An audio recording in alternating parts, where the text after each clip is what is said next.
Astro TV 7 நண்பர்களுக்கு அன்பு வணக்கம். நான் உங்கள் நலம் விரும்பும் அன்பு தோழன் பேசுகிறேன். என் அன்பு விருச்சிக ராசி நண்பர்களுக்கும் தோழிகளுக்கும் பிள்ளைகளுக்கும் பெரியோர்களுக்கும் வணக்கம். இப்ப இந்த வீடியோவோட தலைப்பு பார்த்துட்டு குழம்பி போய் உள்ள வந்திருப்பீங்க. நமக்கு 7.5 சனியா? இப்பதானே 7.5 சனி போச்சு, ஏயா வயிற்றுச்சலை கிண்டுறீங்க அப்படின்னு கோபத்துல சில பேர் உள்ள வந்திருக்கலாம். ஆனா 7.5 சனி அப்படின்னா 7.5 சனின்னு ஒண்ணு இல்ல. 3 விதமான சனி ஒரு ராசியில கடக்கும் போதுதான் அதை 7.5 சனி அப்படிங்கிறோம். விரேச்சனி, ஜென்மச்சனி, பாதச்சனி. இத மூன்று ராசியில கடக்கும் போது அது 7.5 சனி அப்படின்னு சொல்றோம். 7.5 சனிக்கு பயப்படாதவங்க யாருமே இல்ல. ஏன்னா அது ரொம்ப முக்கியமான அந்த பயிற்சி. 2.5 வருடங்கள், மொத்தம் 7.5 வருடமும் 7.5 சனி அப்படின்னு சொல்லுவாங்க. ரொம்ப எச்சரிக்கையா இருக்க வேண்டிய அந்த 7.5 வருஷத்தை தான் நம்ம 7.5 சனின்னு சொல்றோம். அப்ப உங்களை பொறுத்த வரைக்கும் 7.5 சனியை விட மிக முக்கியமா எச்சரிக்கையா இருக்க வேண்டிய சனி இப்ப நடந்துகிட்டு இருக்கு அப்படின்னு சொல்லலாம், வரப்போகுது அப்படின்னு சொல்லலாம். இப்ப ருணரோக சத்துருச்சனியில இருந்து தப்பிச்சு அர்த்தாசிரம சனியில வந்து நிக்கிறீங்க. இப்ப அர்த்தாசிரம சனியில இருந்து பூர்வ புண்ணியஸ்தான சனிக்கு மாற போறீங்க. அடுத்தது வரப்போகுது. அப்ப இந்த 7.5 வருஷமுமே 7.5 சனியை விட உங்களுக்கு மிக முக்கியமான சனி. அதனாலதான் இந்த தலைப்புல 7.5 சனி அப்படின்னு சொல்லியிருக்கோம். கொஞ்சம் நிதானமா இருக்கணும், கொஞ்சம் எச்சரிக்கையா நீங்க இனிமே நடக்க ஆரம்பிக்கணும், கொஞ்சம் சூட்சமமா நடக்கணும். அப்படிங்கிறதுக்கு தான் கொஞ்சம் உங்களுடைய பார்வை இந்த வீடியோ திருப்பணும், நீங்களும் கவனிக்கணும் அப்படின்னு 7.5 சனின்னு தலைப்பு வச்சிருக்கோம். அதனால 7.5 சனி அப்படின்னு தலைப்பை பார்த்துட்டு பயப்பட வேண்டாம். 7.5 சனியை விட கொஞ்சம் எச்சரிக்கையா இருக்க வேண்டிய சனி எது அப்படின்னு தெரிஞ்சுக்கிறது ரொம்ப நல்லது. வரப்போகிற பூர்வ புண்ணியஸ்தான சனி ரொம்ப முக்கியமான சனி. நம்முடைய பாவ புண்ணியங்களை பொறுத்த வரைக்கும் யமலோகத்துல சித்திரகுப்தன் கணக்கு எழுதிக்கிட்டு இருக்காரு. ஆனா அந்த கணக்கை சரி பண்ணி சில பாவங்களுக்கு இவருடைய இலாக்கா சிவன் ஒதுக்கி இருக்காரு. உங்களுடைய இலாக்கா எது அப்படின்ட்டு. அப்ப சனி பகவானுடைய இலாக்கா எது அப்படின்னு பார்த்து சித்திரகுப்தன் கணக்கு வாங்கி இவர் அதற்கான பலங்களை கொடுப்பார். அப்ப இவர் பார்க்கிற இலாக்கா எது அப்படின்னு பார்த்தோம்னா, நாம செய்யற தொழில், வேலை, செயல்கள், நம்ம செய்யற செயல்கள், அதாவது நல்ல விஷயம் செய்யறோமா, அடுத்தவங்களுக்கு துரோகம் செய்யறோமா, இல்லது கெட்டது செய்யறோமா, நீதி நேர்மையா நடந்துக்கிறோமா வாழ்க்கையில, இதுதான் செயல்கள். அதை கவனிக்கிறார். அடுத்தது ஆயுள்.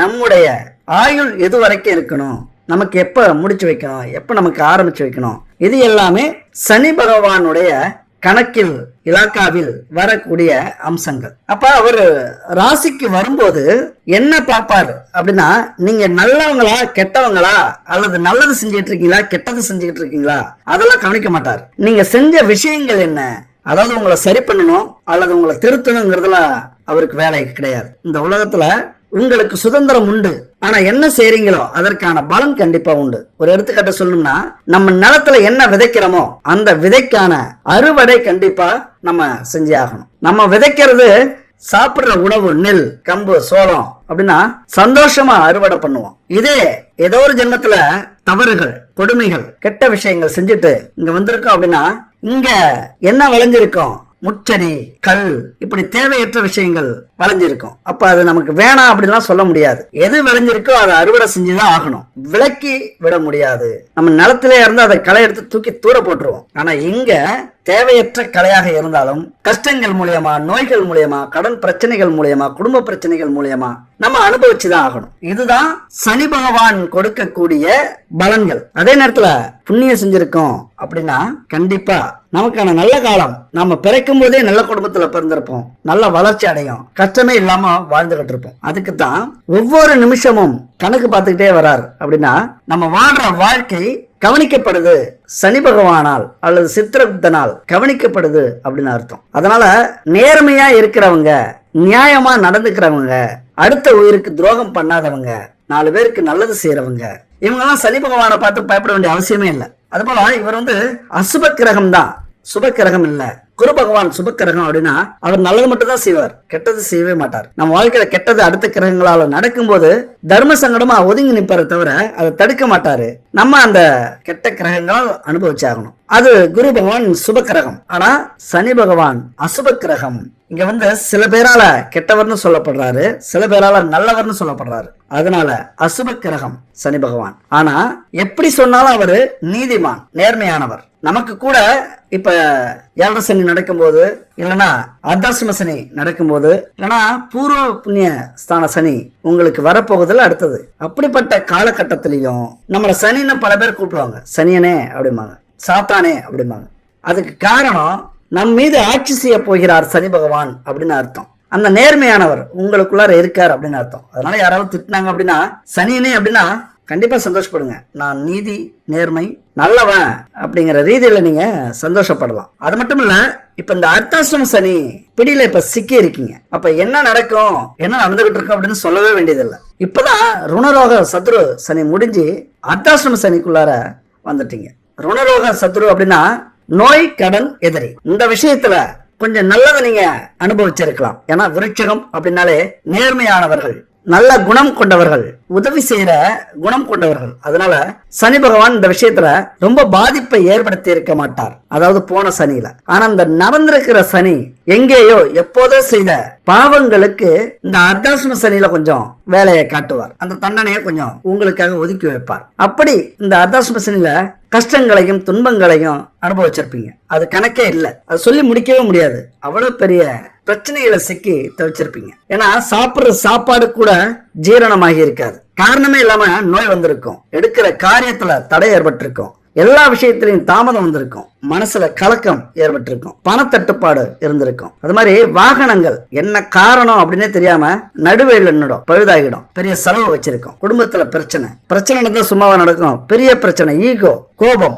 அப்ப பிரிவு வந்திருக்க கூடிய வாய்ப்புகள். அதாவது போன 2 வருஷத்துல ருண ரோக சதுஸ்தானத்துல சமாளிச்சிருந்தாலும் இந்த அர்த்தாசிரம சனியில இந்த விஷயம்லாம் கொஞ்சம் பட்டும் படாமலும் நடக்க ஆரம்பிச்சிருக்கும். பழி சொல்லுவாங்க உங்க மேல அடுத்தவங்க, காரணமே இல்லாம கோவப்படுவீங்க, மன உளைச்சல் அடைவீங்க, எதை எடுத்தாலும் தோல்வி, நிம்மதியா இருக்காது. அது மாதிரி திருப்தி இல்லாத வாழ்க்கை. குடும்பத்துல எந்த ஒரு விஷயமா இருந்தாலும் ஒரு திருப்தி இருக்காது, ஏதோ ஒரு குறை இருந்துகிட்டே இருக்கும், நிறைய சோம்பல் ஏற்பட்டிருக்கும். எப்ப எழுந்தீங்களோ தூங்க போறது வரைக்கும் கடுமையா உழைச்சிருப்பீங்க, ஆனா முழு பலன் கிடைச்சிருக்காது. அப்ப இப்படித்தான் அர்த்தாசிரம சனியிலையும் கொஞ்சம் அதிகமா இருக்கும். முன்னாடி நல்லது கெட்டது நடந்திருந்தாலும் இப்ப கொஞ்சம் அதிகமா இருக்கும் இந்த அர்த்தாசிரம சனியில. அப்ப யாரு உங்களுக்கு துணை, இதை எப்படி நீங்க சமாளிக்கணும் அப்படின்னா ஒரே ஒருவர் தான், சனி பகவான் தான் உங்களுக்கு துணையா இருக்கணும். ஏன்னா பல கிரகங்கள் உங்களுக்கு நல்லது செய்ய நினைச்சாலும் சனி பகவான் அந்த பாவ புண்ணியங்களுக்கான பலனை கொடுக்காம அடுத்த கிரகத்தை உள்ள விட மாட்டார். அப்ப என்ன பண்ணும்,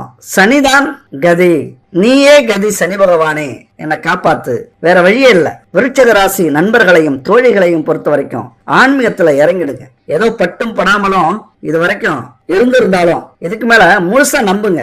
ஏதோ ஒரு சக்தி நம்மளை ஆட்டி படைக்குது அப்படின்னு உங்களுக்கு தெரிஞ்சிருக்கும். ஏதோ ஒரு காரணம் இல்லாம அந்த சக்தி நம்மளை ஆட்டி படைக்காது.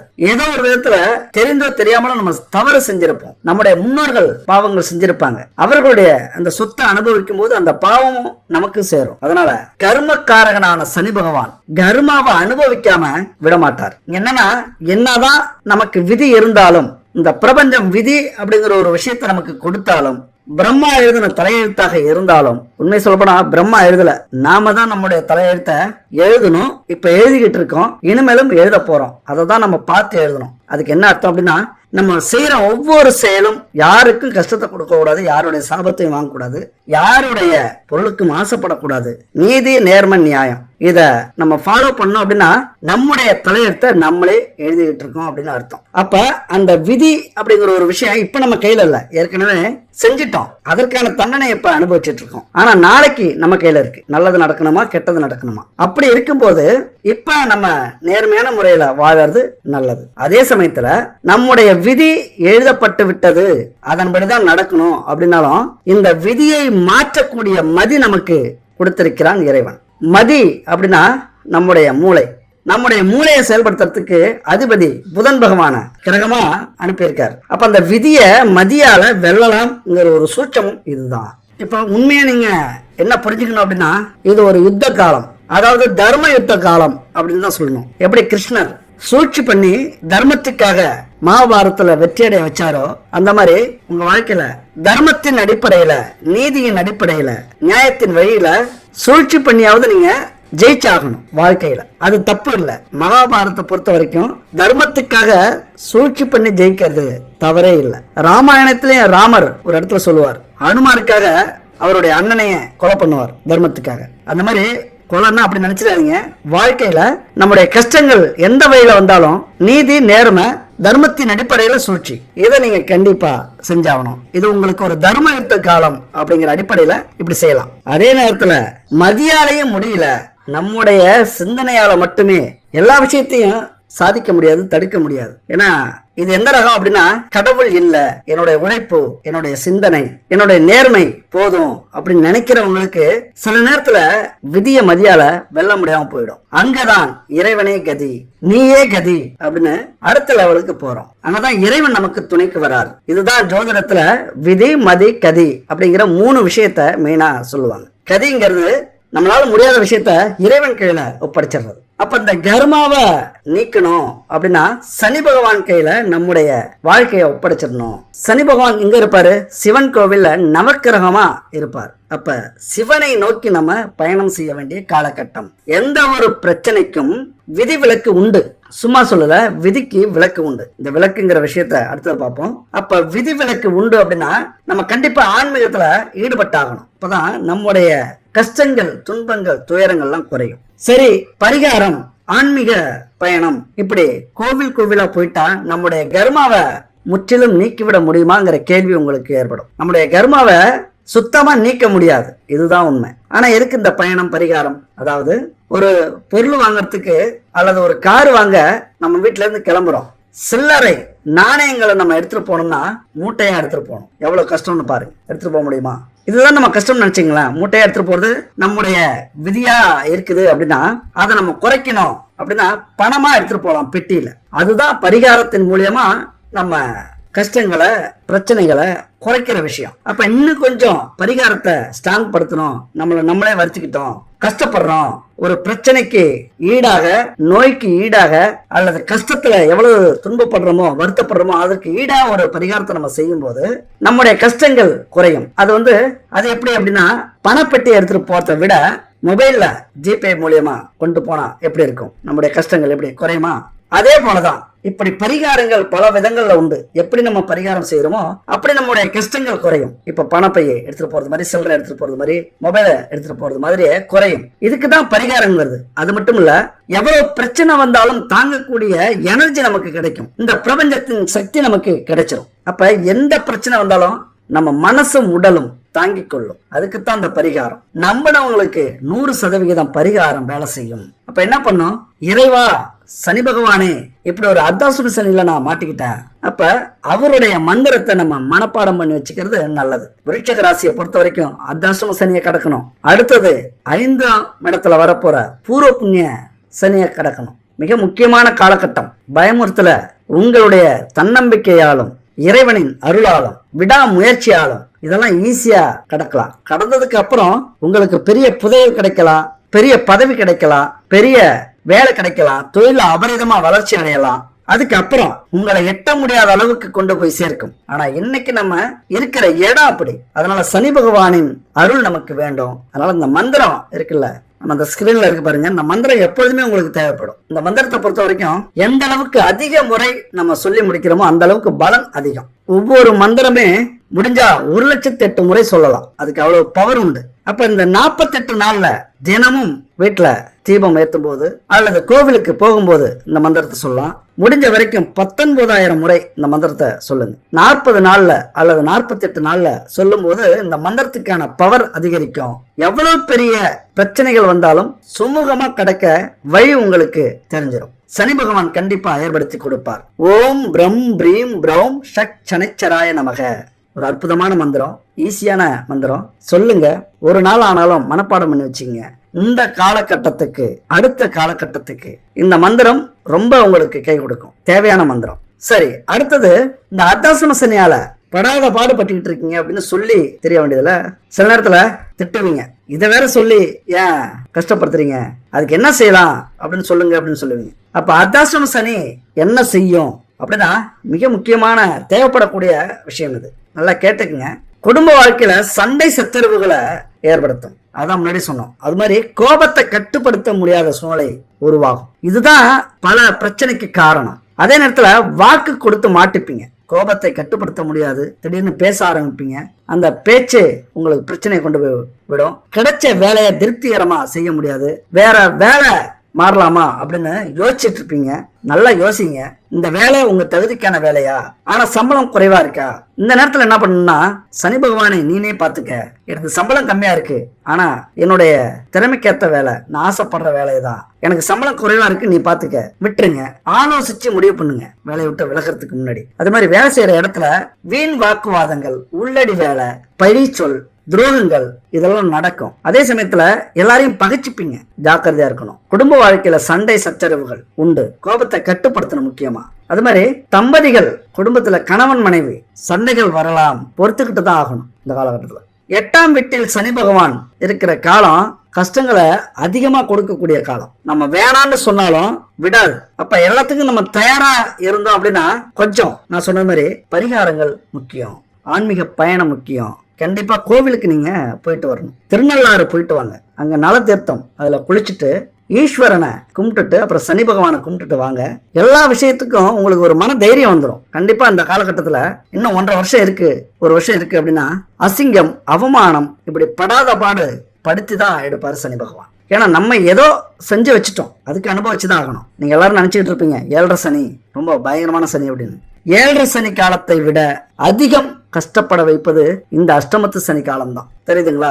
7.5 சனி அப்படின்னா எல்லாரும் பயப்படுவோம். அதை விட அஷ்டமத்து சனி நம்ம பயந்தாகணும். அதே நேரத்துல நீங்க பயப்படணுங்கிறதுக்காக சொல்லல, கொஞ்சம் நமக்கு நடக்கக்கூடிய நல்லதுக்கும் கெட்டதுக்கும் காரணம் நம்ம கையில தான் இருக்கு. அதுதான் சொன்னேன், விதிய பிரம்மா எழுதல, நீங்க என்ன செய்றீங்களோ அதை எழுதி வைக்கிறார் பிரம்மா. அப்ப டைரக்டர் யாரு? நீங்க எழுத சொல்றத பிரம்மா எழுதுகிறார். அப்ப உங்க கையில தான் இருக்கு. அதனால கவலைப்படாதீங்க, பதட்டப்படாதீங்க, கோபப்படாதீங்க.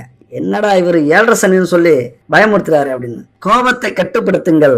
நான் எதுக்கு சொல்றேன், நிதானமா இருங்க, கொஞ்சம் எச்சரிக்கையா இருங்க, சூட்சமமா நடந்துக்குங்க அப்படின்னு சொல்றது தப்பா? கோவப்படாதீங்க ஐயா, கோவப்படாதீங்க அப்படிங்கிறது மாதிரி தயவு செஞ்சு 7.5 சனின்னு சொல்லிட்டேனேன்னு கோவப்படாதீங்க. அதை விட முக்கியமான சனி இந்த அஷ்டமத்து சனி.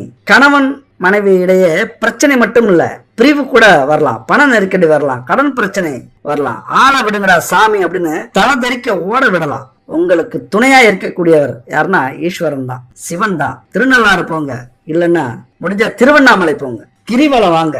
வாழ்க்கைன்னா என்ன புரிய வைப்பார். ஒரு புனித பூமி, நமக்கெல்லாம் கொடுத்து வச்ச பூமி அது. போயிட்டு வாங்க, அத்தனை பிரச்சனைகளுக்கும் தீர்வு கிடைக்கும். அது மாதிரி அஷ்டம சனி நடந்தாலே திருமணம் செய்யலாமா? பல பேருக்கு கேள்வி உண்டு. கண்டிப்பா செய்யலாம். ஏன்னா அஷ்டமத்து சனி 7.5 சனி அப்படின்னா திருமணம் செய்யக்கூடாது அப்படிமாங்களே அப்படின்னு. ஆனா பல பேருடைய வாழ்க்கையில இந்த அஷ்டமத்து சனி 7.5 சனியில தான் திருமணம் நடந்திருக்கும். அதனால கண்டிப்பா நடக்கலாம். அது மாதிரி எவ்வளவு இழப்புகள், மறைமுக எதிரிகளால பிரச்சனை வந்திருக்கு, அதெல்லாம் இப்ப சரி பண்ணிட்டு இருப்பீங்க. ஆனா உங்க சூழ்நிலை எது தெரியுமா? ஒரு புயல் அடிச்சிருச்சு, எல்லாத்தையும் இழந்துட்டோம். அதுக்குள்ள அடுத்த புயல் அறிவிச்சிட்டாங்க, வந்துருச்சு.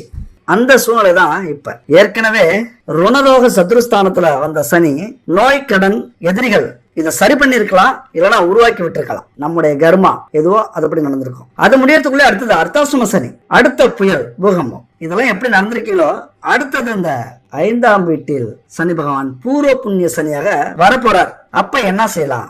எவ்வளவோ பார்த்துட்டோம், அதையும் ஒரு கை பார்த்துருவோமே அப்படிங்கிற தெம்பு உங்களுக்கு வந்துடும். இறைவனின் அருள் இருந்தா, அவரை நீங்க நம்புனீங்க அப்படின்னா கண்டிப்பா அந்த தெம்பு உங்களுக்கு வந்துடும்.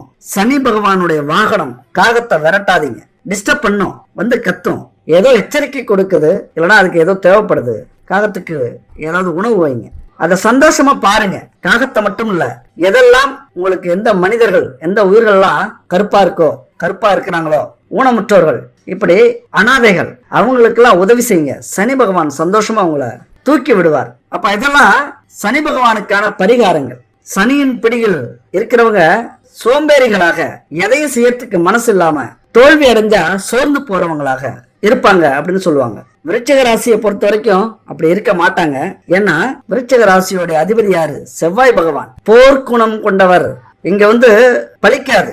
சனி பகவான் ஏதோ ஒரு காரணத்தால உங்களுக்கு சோர்வை கொடுத்தாலும் அந்த சுறுசுறுப்போடு தான் இருப்பீங்க, போர்க்குணத்தோடு தான் இருப்பீங்க. எதையும் சமாளிக்கலாம், எதையும் ஜெயிக்கலாம் அப்படிங்கிற ஒரு வெறியோட தான் இருப்பீங்க. இருந்தாலும் சில நேரத்துல சனி பகவான் நமக்கு தண்டனை கொடுக்கும் போது அது நியாயமா இருக்கிற பட்சத்துல செவ்வாயை கொஞ்சம் ஒதுங்கி நின்றுவார். நல்லா புரிஞ்சுங்க. சனி பகவானுடைய நீதிக்கும் நேர்மைக்கும் யாருமே கட்டுப்படாதவர்கள் இல்லை. அவர் தண்டனை கொடுக்கிறார் அப்படின்னா அதுல ஒரு அர்த்தம் இருக்கும் அப்படின்னு எல்லா கிரகத்துக்கும் தெரியும். அதனால ஒதுங்கிடுவாங்க இந்த கிரகம் எல்லாம். அப்ப தோல்வியில இருந்தாலும் வெற்றியை நோக்கிய பயணம் தொடங்கும். விருச்சிக ராசிக்கு கவலைப்பட வேண்டிய அவசியமே இல்லை. மனசுல சாதிக்கிற வல்லமை பிறக்கும். புதிய வீடு வாங்குற எண்ணம் இருக்கும். அதுக்கேற்ற பணம் வரும். சனி பகவானுடைய அனுக்கிரகம் இல்லாம யாருமே தொழில் வேலை இதெல்லாம் வெற்றி பெறவே முடியாது. அதனால சனி பகவானின் அனுக்கிரகம் எல்லாருக்கும் கிடைக்கணும் அப்படின்னா கண்டிப்பா பிரார்த்தனை வேணும், பரிகாரங்கள் வேணும். சிவன் கோவிலுக்கா நீங்க போகணும். நவக்கிரகத்தை சுத்தி வாங்க. இந்த விதி விலக்கு அப்படின்னு சொல்லுவோம்ல, விதி விலக்கு அப்படின்னு என்ன? எவ்வளவு பெரிய விதியா இருந்தாலும் விடுபடக்கூடிய அமைப்பு உண்டு, விடுபடக்கூடிய வாய்ப்பு உண்டு. அது எதால? விளக்கால. விதிய வெல்லக்கூடிய அமைப்பு விளக்கால உண்டு. அதுக்கு பேர் தான் விதி விலக்கு. அப்ப தீபம் ஏத்துறதுங்கிறது பரிகாரத்துல மிக முக்கியமான ஒரு விஷயம். அது மட்டும் இல்ல, அகல் திரி எண்ணெய் சுடர், இது 4 சேர்ந்ததுதான் விளக்கு. அது அப்படியே வாழ்க்கைக்கு பொருத்தி பாருங்க. அறம் பொருள் இன்பம் வீடு, இந்த 4ம் சேர்ந்ததுதான் வாழ்க்கை. அப்ப தீபம் ஏத்துறதுங்கிறது நம்ம வாழ்க்கையில எவ்வளவு பிரச்சனைகள் வந்தாலும் அதற்கான பரிகாரம் தீபம் ஏத்துறது அப்படிங்கிறது. மகாலட்சுமியின் அருள் கிடைக்கும். பூர்வ ஜென்மத்துல பண்ண புண்ணியங்கள் அதிகரிக்கும், பாவங்கள் குறையும். நம்ம வீட்டில இருந்து நம்ம மனசுல இருந்து இருக்கிற தீய சக்திகள் விலகும். உடல் ஆன்மா ரெண்டுமே இந்த தீபத்துக்கு கட்டுப்படும். எவ்வளவு பெரிய கோபம் வந்தாலும் அப்படியே அமைதிப்படுத்தும். நீங்க தீபத்தை வேணா எரியும் போது ஒரு 2 நிமிஷம் பாருங்க, நம்ம மனசையே அப்படியே இலகுபடுத்தும். அது மட்டும் இல்ல, தீபம் ஏத்துறதுலயே மிக முக்கியமானது சனி பகவானுக்கு நல்லெண்ணெய் தீபம் மிக முக்கியமானது. மகாலட்சுமிக்கு நெய் தீபம் முக்கியமானது. இன்னொன்னு முக்கியமான ஒரு விஷயம் இருக்கு. பஞ்சபூதங்களை தன்வசப்படுத்தக்கூடிய அமைப்பு பஞ்சதீப எண்ணெய்க்கு உண்டு. நிலம், நீர், காற்று, நெருப்பு, ஆகாயம், இந்த 5 இல்லாம நம்ம வாழ்க்கையில நம்ம தொழில் இல்ல, நம்ம பாவ புண்ணியங்கள் நீங்காது. அதுக்கான தீபம் தான் இந்த பஞ்சதீப எண்ணெய். அதை ஊற்றி தீபம் ஏற்றும் போது இந்த 5 விஷயத்துல இருக்கிற பாவங்கள் போகும். இந்த 5 பூதங்களும் நமக்கு நல்லது செய்ய தொடங்கும், தன்வசப்படுத்தி விடலாம். அதனால இந்த பஞ்சதீப எண்ணெய்க்கு அவ்வளோ ஒரு முக்கியத்துவம் உண்டு. பஞ்சதீப எண்ணெய் அப்படின்னா என்னன்னா, வேப்பெண்ணெய், விளக்கெண்ணெய், இலுப்ப எண்ணெய், நல்லெண்ணெய், பசுனை, இதெல்லாம் சுத்தமான எண்ணெய்களா இருக்கணும். முடிஞ்ச வரைக்கும் செக்குலாட்டின எண்ணெயா இருக்கலாம். கலப்படமே இல்லாத எண்ணெயா இருந்தா மிக நல்லது. கலப்படம் இல்லாத நெய்யா இருந்தா அதை விட நல்லது. இங்க விற்கிற எண்ணெயெல்லாம் நீங்களே பார்க்கலாம், 100 ரூபாய்க்கு 1 லிட்டர் கொடுப்பாங்க. 100 ரூபாய்க்கு 1 லிட்டரு எந்த எண்ணெயாவது நம்ம வாங்க முடியுமா அப்படின்னு யோசிச்சு பாருங்க. அப்ப கொடுக்குறாங்க அப்படின்னா அது எவ்வளவு தரம் இல்லாத கலப்படமான எண்ணெய் அப்படின்னு நீங்க புரிஞ்சுக்கலாம். எல்லாமே உணவுக்கு பயன்படுத்தப்பட்ட 2ஆம் தர எண்ணெய்கள். அதை வாங்கிட்டு வந்து ஃப்ரீயாவோ இல்லைன்னா காசு கொடுத்தோ, கம்மியான காசு கொடுத்தோ வாங்கிட்டு வந்து சூடு பண்ணி அதுல கொஞ்சம் இந்த மெழுகு எல்லாம் கலந்து நமக்கு கொடுக்குறாங்க. அப்ப இது மாதிரியான எண்ணெய்கள், நெய்யை நம்ம பயன்படுத்தும் போது கண்டிப்பா நம்ம பாவத்தை தான் சுமக்கிறோம். இதுக்கான ஒரு வீடியோவை நம்ம போட்டிருப்போம், பாருங்க. நெய் தீபம் ஏற்றி பாவத்தை சம்பாதிக்காதீங்க அப்படிங்கிற ஒரு வீடியோ இருக்கும். முழு விளக்கத்தையும் அதில் நான் சொல்லியிருக்கேன். எந்த அளவுக்கு பாவத்தை போக்க போன நம்ம கோவில்லையோ வீட்லயோ பாவத்தை வாங்கிட்டு இருக்கோம், தரமில்லாத எண்ணெய்களை பயன்படுத்தி வாங்கிட்டு இருக்கோம் அப்படின்னு நீங்களே புரிஞ்சுப்பீங்க. அப்ப கடையில உங்களுக்கு கிடைக்குது, பக்கத்துல கடையில கிடைக்குது, அல்லது செக்குலாட்டின எண்ணெய்கள்லாம் கிடைக்குது, பஞ்சதீப எண்ணெய் கிடைக்குது அப்படின்னா வாங்கிக்கோங்க. இல்லைனா இந்த நம்பருக்கு கனெக்ட் பண்ணுங்க. குட் பேபி 9043688626 இந்த நம்பருக்கு கனெக்ட் பண்ணுங்க. செக்குலாட்டின எண்ணெய்களா இவங்க பஞ்சதீப எண்ணெயை உருவாக்கியிருக்காங்க. நல்லெண்ணெய் கிடைக்கும். அது மாதிரி சுத்தமான பசுமாட்டு நெய் உணவுக்கும் பயன்படுத்திக்கலாம், தீப எண்ணெய்க்கும் பயன்படுத்திக்கலாம். உங்கள்கிட்ட வாங்கிக்கிங்க. அது மட்டும் இல்லைங்க, பச்சரிசி கோலமாவு கட்டி இருக்கு. அதெல்லாம் சனி பகவானுக்கு மிக மிக பிடிச்ச ஒரு பரிகாரம். நம்ம வீட்டில் அதை வாங்கி கோலம் போடுறோம் அப்படின்னா 1000 பேருக்கு அன்னதானம் செஞ்ச புண்ணியம் நமக்கு அந்த கோலமாவு கட்டியில கிடைக்கும். அதனால அதெல்லாம் உங்கள்கிட்ட இருக்கு. அந்த கோலமாவு கட்டி, அதே மாதிரி அரிசியால பவுடர் பார்த்துருக்க மாட்டீங்க. எல்லாம் இந்த மண் பொடி, கல் பொடி, வெள்ளை மண், இதை வச்சுதான் பவுடர் பண்ணியிருப்பாங்க. இவங்க அரிசியாலேயே பவுடர் பண்ணியிருக்காங்க. கோலமாவு பவுடர் வாங்கி பயன்படுத்தி பாருங்க, புண்ணியத்தை சேருங்க. தரமான பொருளை வாங்கி புண்ணியத்தை சேர்க்கறது பாருங்க. இவங்கள்ட்ட மட்டும் இல்ல, எங்க கிடைச்சாலும் தரமான பொருளா வாங்கி பயன்படுத்துங்க. அதுபோல உணவுப் பொருளும் இவங்க வச்சிருக்காங்க. மசாலாக்கள் உங்களுக்கு பிடிச்ச பொருளா வச்சிருக்காங்க. நம்பருக்கு கனெக்ட் பண்ணி வாங்கிக்கிங்க. இப்ப இந்த மாதிரியான தீபம் பச்சரிசி மாவுல கோலம் போடுறது ரொம்ப புண்ணியமானது. முடிஞ்சா என்ன பண்ணுங்க, சனிக்கிழமை விரதம் இருங்க. உங்களால மீள முடியலையா பிரச்சனையில இருந்து, சனிக்கிழமை விரதம் இருந்து இந்த தீப தூபம் எல்லாம் வீட்டுல ஏத்தி சாம்பிராணி போக வீடு முழுவதும் பரவட்டும். எதிர்மறை சக்திகள் விலகும். அது மாதிரி இந்த மந்திரத்தை அன்னைக்கு சொல்லுங்க. சனிக்கிழமை பிரச்சனைகள் தீர்ற வரைக்கும். இந்த அர்த்தாசிரம சனி, அடுத்தது பூர்வ புண்ணிய ஸ்தானத்துல வரக்கூடிய சனி, இதுல பிரச்சனைகளை தவிர்க்கணும், குறைக்கணும் அப்படின்னா இந்த மந்திரத்தை சொல்லுங்க.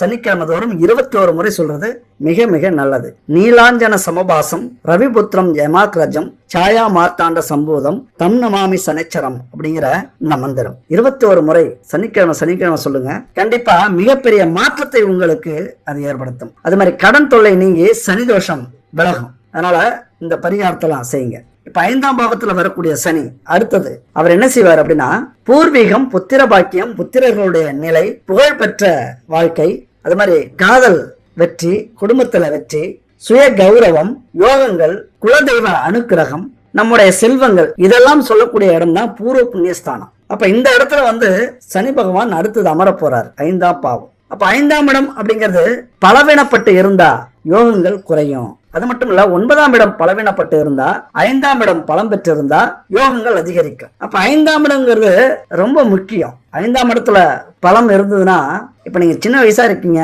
அடுத்த வருஷம் உங்களுக்கு அந்த பயிற்சி வருது அப்படின்னா, சனி பகவான் வர்றாரு அப்படின்னா, உங்க வயசுக்கு மீறிய, வாழ்க்கைக்கு மீறிய எந்த இடத்துல நீங்க இருந்தாலும் சரி, வாழ்வின் கடைசி இடத்துக்கு கீழே இருந்தாலும் அதுக்கு மீறிய செல்வாக்கு, புகழ், கௌரவம், மரியாதை, நேர்மையான வாழ்க்கை, நியாயமான செயல்கள், இதெல்லாமே உங்க வாழ்க்கையில நடக்கும். அப்ப 9ஆம் இடத்தை விட 5ஆம் இடம் ரொம்ப முக்கியம். அதாவது இப்ப வரப்போற சனி பகவான் மிக முக்கியமானவர். அப்ப அதுக்கு இப்பவே நீங்க தயாராயிடுங்க. இன்னும் 1 வருஷம் 1.5 வருஷம் இருக்கு. இப்பவே அந்த 5ஆம் இடத்தை பலம் பெற வைக்க இப்பவே நீங்க தயாராயிடணும். அது மட்டும் இல்ல, தோழிகள், பெண்களுடைய ஜாதகத்தில் 5ஆம் இடம் ரொம்ப முக்கியமான இடம், பூர்வ புண்ணியஸ்தானம். அந்த இடத்துல அற்புதமான வாய்ப்பு இருக்கு. திருமணமாகி புகுந்த வீட்டுக்கு போகும்போது எல்லா செல்வத்தையும் கொடுக்கும் இந்த பூர்வ புண்ணிய இடம், அந்த சனி பகவான். இந்த காலகட்டத்துல அதுக்கு தயாராயிடுங்க. தயாராகிறதுன்னா எப்படி அப்படின்னா, முதல்ல நேர்மையா வாழணும், 4 பேருக்கு உதவி செய்யணும், ஒரு குறிக்கோளோட பயணம் செய்யணும். அதே நேரத்தில் எவ்வளவு உழைப்புகள் இருந்தாலும் ஆன்மீக பயணத்தில் ஈடுபடணும், பரிகாரங்கள் செய்யணும். உழைப்பையும் கடவுளையும் ஒரே மாதிரி 2 கண்ணா வச்சுக்கங்க. 4 பேருக்கு உதவி செய்யுங்க. அடுத்து வர அந்த அதிர்ஷ்டமான ஒரு காலகட்டம் 5ஆம் பாவங்கிறது மிக அதிர்ஷ்டமானது. சனி பகவான் வராரு. நம்ம நீதியா நேர்மையா இருக்கோம், 4 பேருக்கு உதவி செஞ்சுட்டு இருக்கோம் அப்படின்னு அவரு கண்ணால பார்க்கணும். அதுக்கு இப்பவே தயாராயிடுங்க. அதையே கொஞ்சம் நீங்க கவனிக்கல, கண்டுக்கல, அதெல்லாம் சும்மா நம்ம வாழ்றபடி வாழ்வோம் அப்படி நினைச்சீங்க அப்படின்னா, இந்த 5க்குரியவர் 6ல் நிற்கும் போது புத்திரர்களால், அதாவது மகன்களால், மகள்களால் கடனோ நோயோ ஏற்படும். 8ஆம் இடத்துல நிற்கும் போது அவமானம், துக்கம் ஏற்படும். அதாவது பிறக்கிற குழந்தையாலேயோ அல்லது ஒரு டீனேஜ் வயசுல இருக்காங்க, 18 20 வயசுல இருக்காங்க, 30 வயசுல இருக்காங்கன்னா அவங்களால நமக்கு அவமானம் ஏற்படும். அதே மாதிரி குரு பகவான் 12ல நிற்கும் போது வீண் விரய செலவு ஏற்படலாம். குரு பகவான் மட்டும் இல்ல, 5க்குரியவர், உங்க லக்கணத்திலிருந்து 5க்குரியவர் இந்த 6 8 12 எந்த இடத்துல நின்னாலும் உங்களுக்கு பிரச்சனைகள், அவமானங்கள் இதெல்லாம் வர வாய்ப்பு இருக்கு. அதனால வாழ்க்கையை நெறிப்படுத்தணும். இப்ப இருந்த என்ன பிரச்சனை இருக்கு, என்ன பிரச்சனை ஆகும், எதை நம்ம கட்டுக்குள்ளார கொண்டு வந்து வைக்கணும். கடனா கொஞ்சம் குறைச்சிப்போம். வேலை இல்லையா, ஒரு வேலையை தேடி வேலையில உட்காந்துருவோம். சம்பளத்தை பத்தி பார்க்க வேண்டாம். சம்பளம் நம்மளுடைய உழைப்புக்கு ஏற்ற மாதிரி வருமானம் இறைவனால் கொடுக்கப்படும். வேலையில நேர்மை இருந்ததுன்னா கவலைப்பட வேண்டிய அவசியமே இல்லை. அதனால எல்லாத்துக்குமே தயார்படுத்தி வச்சுக்கோங்க. அந்த பலனை அனுபவிக்கணும்.